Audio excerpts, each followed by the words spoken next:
Par où commencer? Ça craque, ça ploie. L'air frémit de comparaison. Pas un mot ne vaut mieux que l'autre.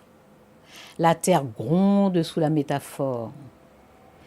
Je suis allée chercher, jusque dans la Russie du début du XXe siècle, ce morceau de poème d'Ossip Mandelstam.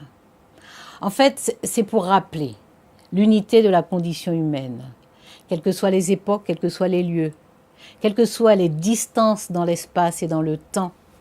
Ce qu'il y a de commun à la condition humaine, à la condition sociale, c'est la possibilité, l'existence de conflits qui peuvent être très durs, très longs.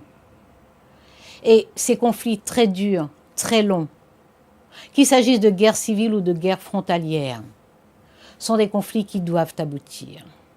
Et d'ailleurs, un autre poète a dit qu'il n'y a pas de guerre autre que de guerre civile. Toutes les guerres sont civiles dès lors que l'on considère que tous les hommes sont frères. Et ce qui casse la fraternité, ça n'est pas la différence de culture, c'est l'oppression, c'est la domination, c'est l'intolérance. Il y a autre chose de commun à la condition humaine et à la condition sociale, et bien entendu à ces conflits très durs et très longs. C'est qu'un jour s'impose la nécessité de la paix, l'obligation de concevoir la paix, de penser la paix, d'instaurer la paix, de mettre en œuvre la paix, de vivre en paix. Mesdames, Messieurs, chers amis, à l'instant où vous m'écoutez, je me trouve sur la rive sud de l'océan Atlantique. Lorsque j'ai effectué cet enregistrement, j'étais physiquement assez proche de vous. Aujourd'hui, pour ce rassemblement, je suis totalement à vos côtés, mentalement, politiquement, affectivement. Oui, la paix est un risque et c'est un risque considérable. Mais nous voulons ardemment continuer à courir ce risque. C'est pour cela que nous allons continuer à trouver les mots, la volonté, le temps pour construire et consolider cette paix. C'est une responsabilité de génération. La question est de savoir si nous sommes assez nombreuses et nombreux, assez volontaires, assez courageuses et courageux pour nous atteler à cette responsabilité, à cette tâche qui est ingrate avant d'être gratifiante. Et nous savons que nous avons déjà l'armée des bienfaisantes et des bienfaisants, c'est-à-dire les élus, les responsables politiques, les personnalités de la société civile, les militantes et militants associatifs, les chercheurs, les artistes, les écrivaines, les écrivains, des femmes, des hommes et des amis ailleurs dans le monde. Des personnes qui nous veulent du bien et sont prêtes à nous accompagner. Nous avons cette armée des bienfaisantes et des bienfaisants et nous avons aussi déjà quelques progrès. La question du territoire a été traitée et réglée, disons-le, selon un consensus. Le désarmement a été effectué, même si tant et tant de personnes n'y croyaient pas. Et cette armée des bienfaisantes et des bienfaisants est bienvenue, parce que nous en aurons bien besoin pour tout ce qui reste à faire. Nous savons qu'il n'y a pas de paix durable sans vérité et sans justice.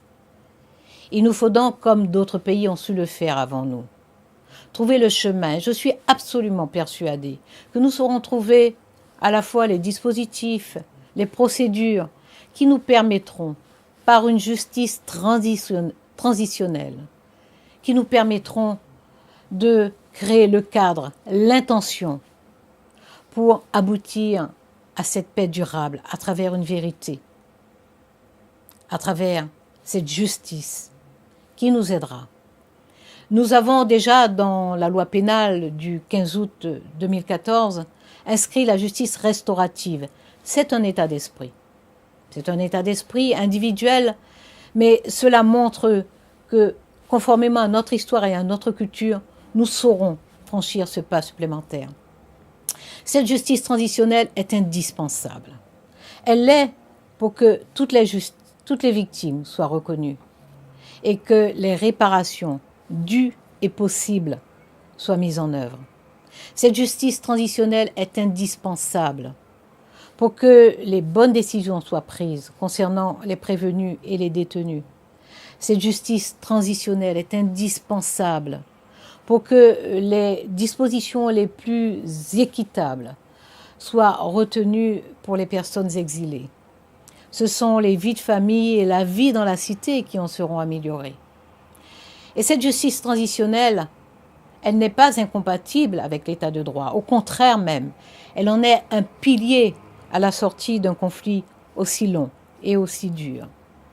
Et nous allons nous atteler à tous les efforts nécessaires pour la rendre possible, parce que nous voulons vivre ensemble. Et pour vivre ensemble, il faut d'abord se mettre ensemble. Il faut se parler, il faut dialoguer, il faut s'écouter, il faut s'entendre, il faut donner ses chances à un avenir de concorde. Je pense pour ma part que aujourd'hui encore, nous franchissons une étape déterminante.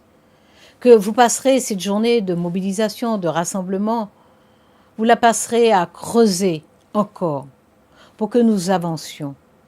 Et je suis persuadée que vous avez conscience que votre premier atout, votre plus grand atout, c'est la confiance. Cet atout est là.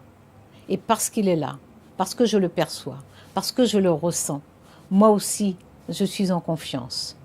Je crois que nous continuerons d'avancer. Je crois que nous continuerons de convaincre. Et je crois que nous réussirons à persuader les États, les gouvernements, de leurs responsabilités politiques, en l'occurrence. Et que nous dit le poète ? Aujourd'hui, je veux vraiment être heureux. Être heureux et aller feuillu de questions. Ainsi aurais-je les sensations de ce monde, les chants subjonctifs et le crayon que j'ai perdu. C'est de César Vallejo, un poète péruvien, à discuter d'Asuna.